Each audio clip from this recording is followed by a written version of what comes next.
Hello, everyone. Today we're going to be discussing this post from r/prolife, and it has to do about the truth surrounding Alia Eisenberg, or in other words, she used to be known as Pro-Life Jupri. Now she's known as Charlotte or Blue Ridge Jupri or something like that. Now I don't know if I still follow her on Twitter, but I remember a few points last year I remember she would like my tweets.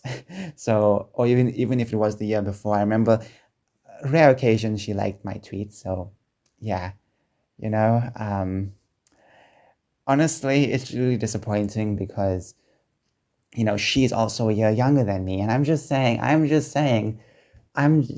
sorry for being a simp, but in my opinion, if things were different, let's just say, yeah, okay. Regardless, let's move on from this. Now, if you don't know that much of who she is, Alia used to be a massive pro-life advocate, and when I mean massive, I'm not just talking about entering the marches.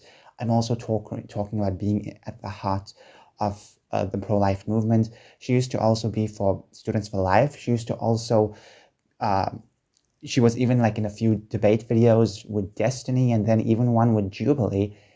And I remember just, in my opinion, she seemed sweet. She seems sweet to me. And now she just did a full 180. She's a full-on Kamala Harris supporter. And um, honestly, she's like a full feminist now. And then she made a TikTok a few months ago which she was like saying, "Oh, abortion is so cool" and all that stuff. And I'm sorry for this like political video. The reason why I'm making it is because technically I did follow her. I don't know if I still follow her, but I follow a lot of people on Twitter.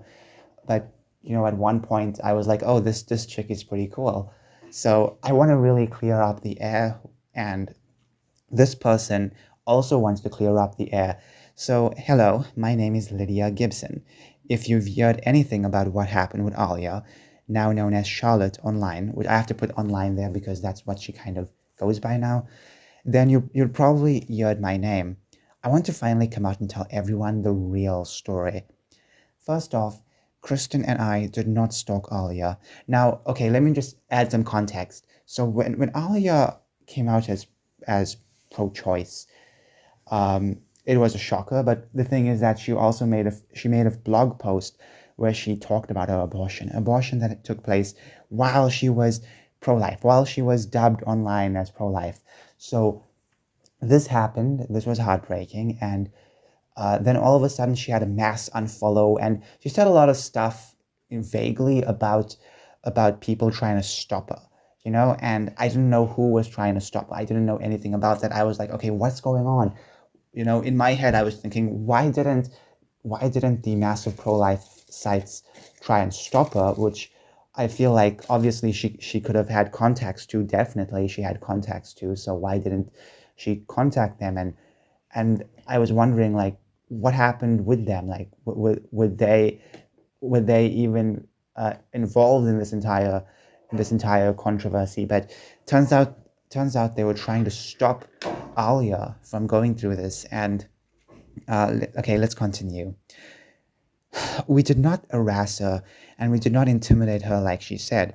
Alia contacted Kristen saying that she had an appointment with Planned Parenthood. She was scared, and she needed help. Since I was in DC, I had a car, and North Carolina was a state I had to go through to get home. Kristen asked me if I could take her to take her to Alia. Oh, sorry, my reading skills is horrible. Kristen asked me if I could take her to Alia, and I agreed. During the trip to NC, Kristen and others who knew of the situation tried to set up an ultrasound appointment for her at a local pregnancy center.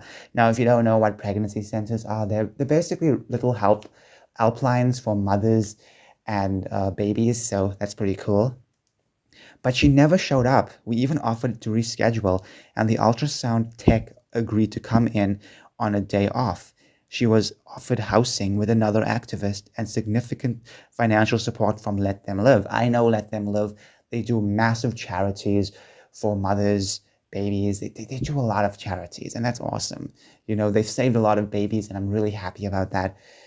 Um, we got to NC late at night, got to a hotel room, and the next day got up early to put together a bouquet of flowers for her and wait outside the Planned Parenthood.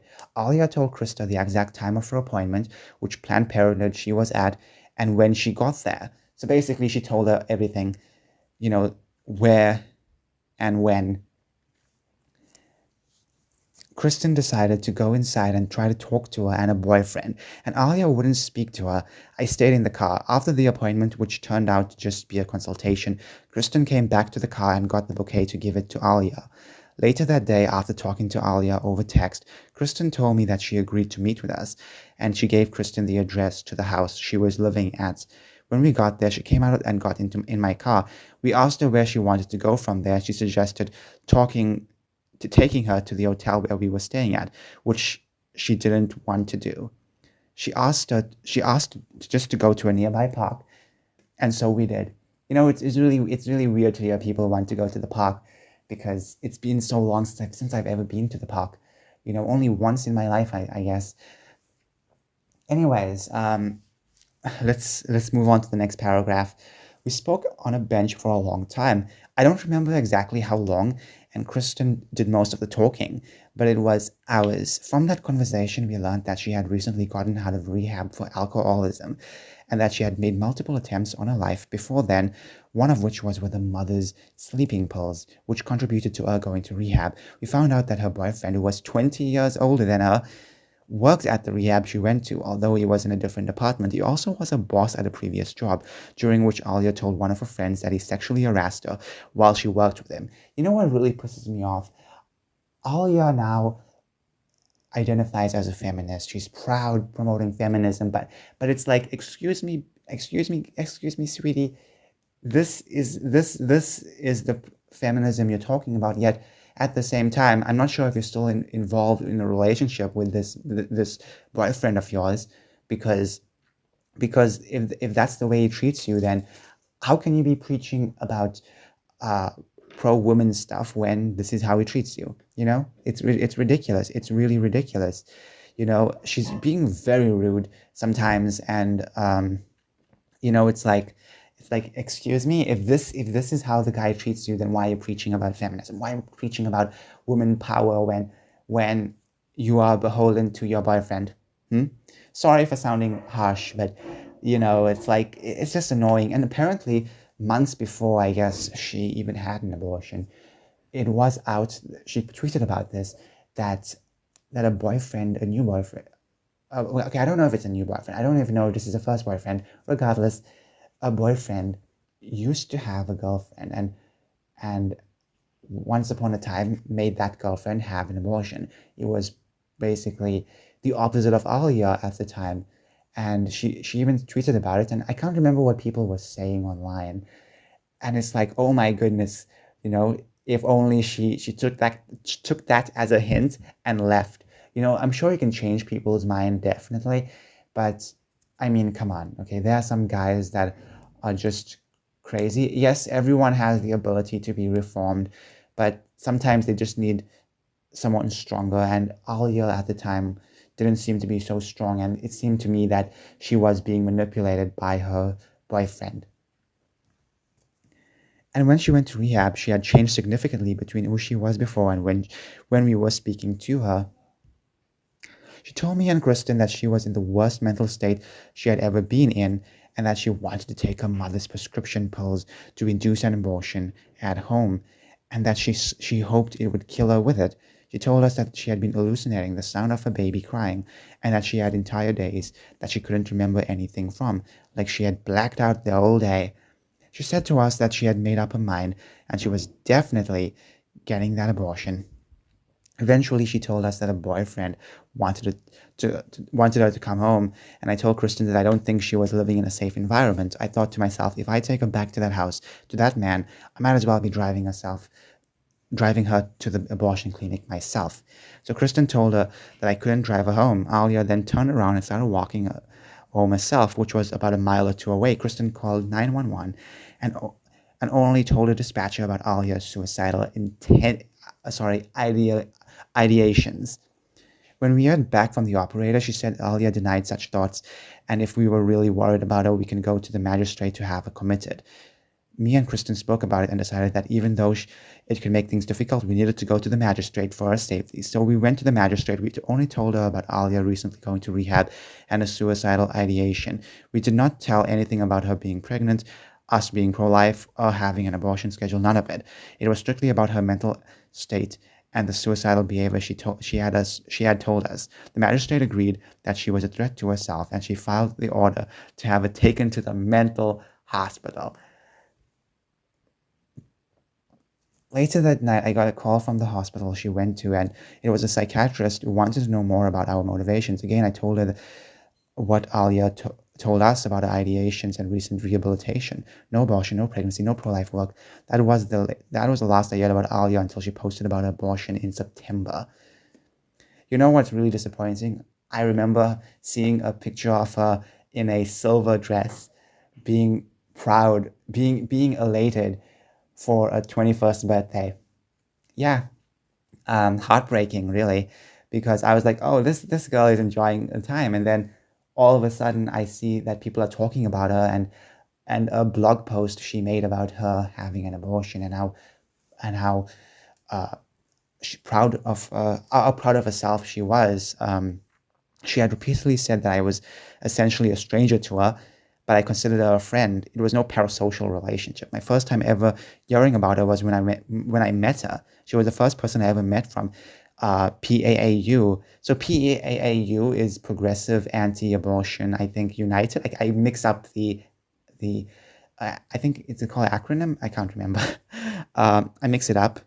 I protested with her. She gave me advice on my apologetics, and I truly admired her. She also said that I was a teenager when I signed the affidavit, but we are the same age. In my eyes, she had gone from being a powerful pro-life activist, performing rescues, getting arrested for the movement, damn, and being vocal and loud about her beliefs, to suddenly scheduling an abortion, a full 180. I was afraid she was being coerced, or that she was experiencing some kind of psychosis.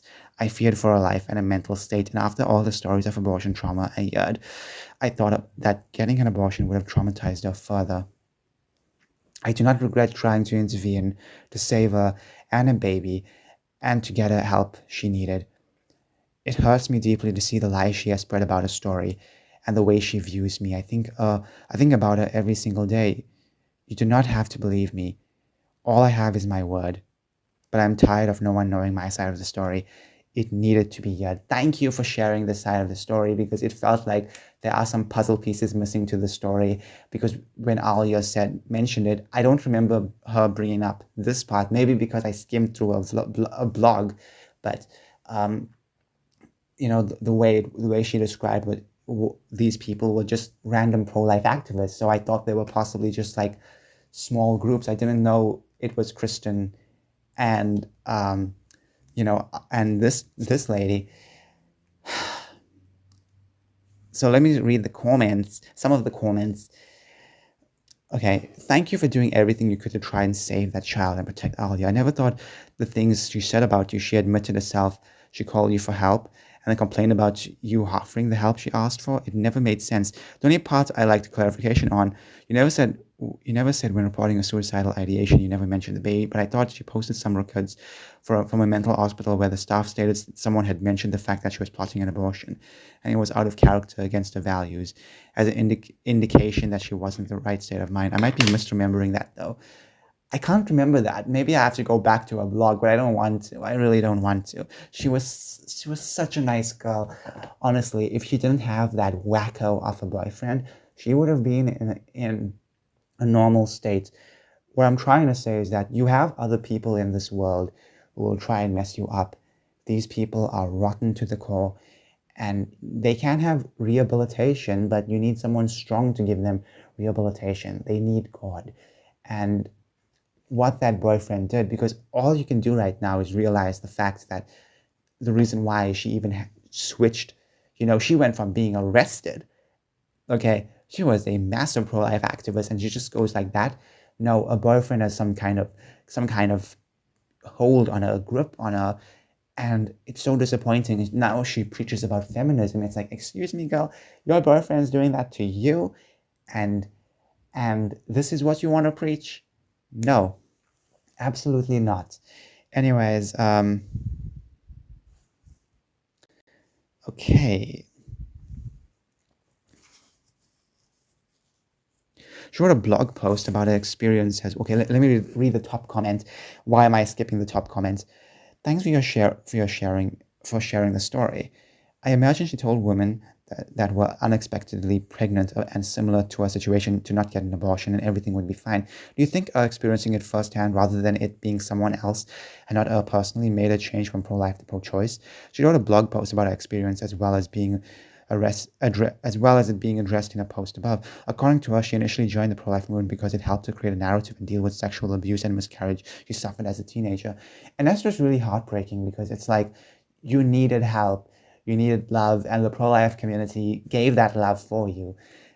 And the sad part is that she was still getting sexually abused, in recent years. And the fact that she's, I don't even know if she's still with the boyfriend, but what really irks me is the fact that she's preaching about feminism and girl power and all that stuff. And it's like, excuse me, you have no control over yourself because the boyfriend, the pro-choice boyfriend you had, changed your mind.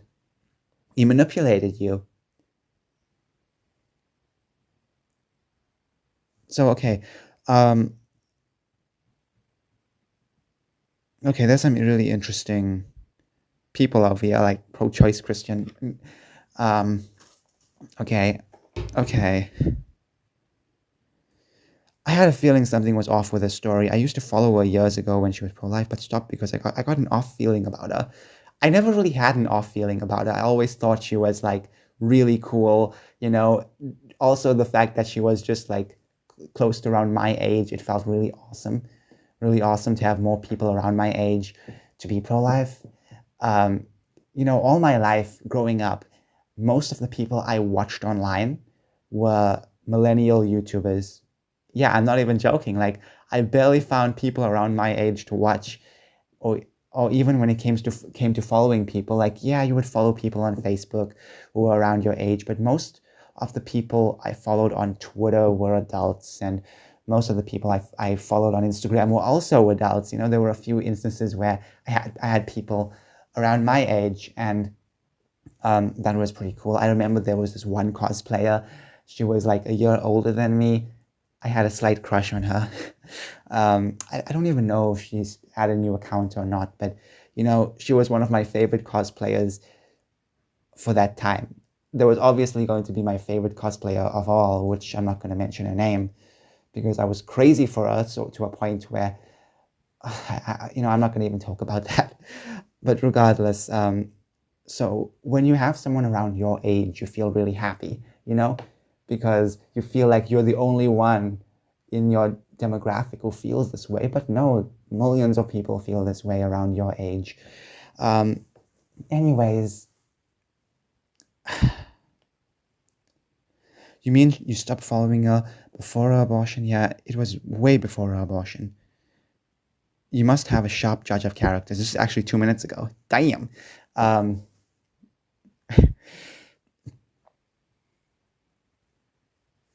Okay.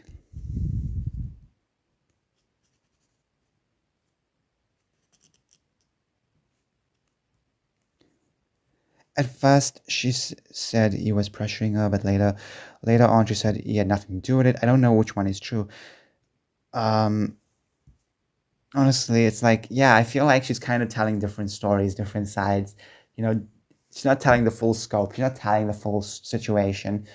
It reminds me of that episode of Garfield and Friends where where all the yogurt that they were making expanded and took over the entire house, exuding out of the house. And John and Garfield have both different um, scenarios of how everything took place. So they each tell their story, which is both wrong, but that for me it kind of feels like that. Like she's telling us two different stories, you know. Okay, I'm gonna have some lunch right now because why not? I want my one of my favorite accounts back on Twitter, please. I want her back. I want her to be happy. I don't want her I don't want her to be miserable and be abused. I don't want that. You know, heartbreaking, really heartbreaking. Oh well, what else can I say? But I hope that she can come back. I know that sounds like some kind of fantasy dream, but I really hope so. Anyways, that's just the full story, this side of the story. And um, obviously, obviously, a few months ago, there was a post about her regarding a shift from pro-life to pro-choice, but that was it. There was barely any discussions about that. So all I'm saying is that when it comes to her, there were other discussions being had on Twitter. Anyways, bye bye.